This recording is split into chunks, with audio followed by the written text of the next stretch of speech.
On June 4th, BronxNet reported what began as a nonviolent protest and march in the South Bronx and ended in violent mass arrests. This was the scene on 136th Street and Brook Avenue in the Bronx on that evening. Recently, Mott Haven Families organized a rally on the same corner, demanding justice for June 4th. They never thought that anyone would really care.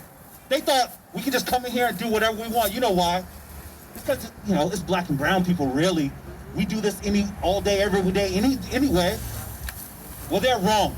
Attorney General Letitia James filed a lawsuit against the NYPD to, quote, end the pervasive use of excessive force and false arrests by the New York City Police Department against New Yorkers in suppressing overwhelmingly peaceful protests.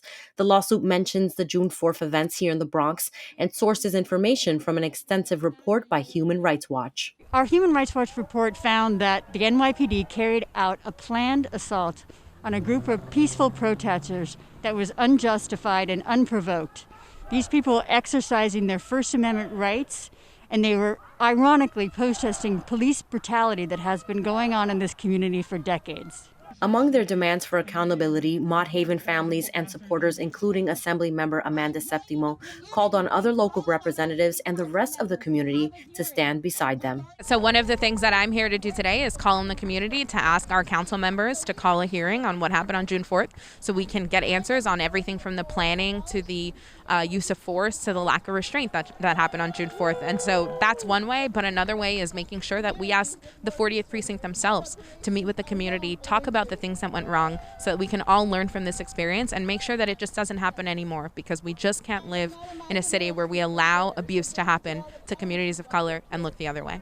Attendees marched from 136th Street to the 40th Precinct, where Mott Haven Families have gathered every Sunday morning since June. Organizers handed an officer a letter on behalf of the community.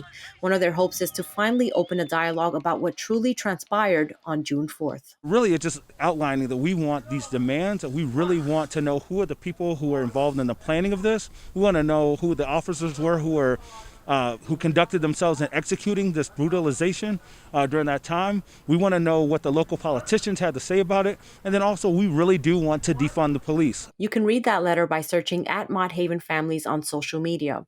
For now, the families say they'll continue gathering and holding peaceful protests every Sunday morning at the 40th Precinct. Reporting for BronxNet, Sonyi Lopez.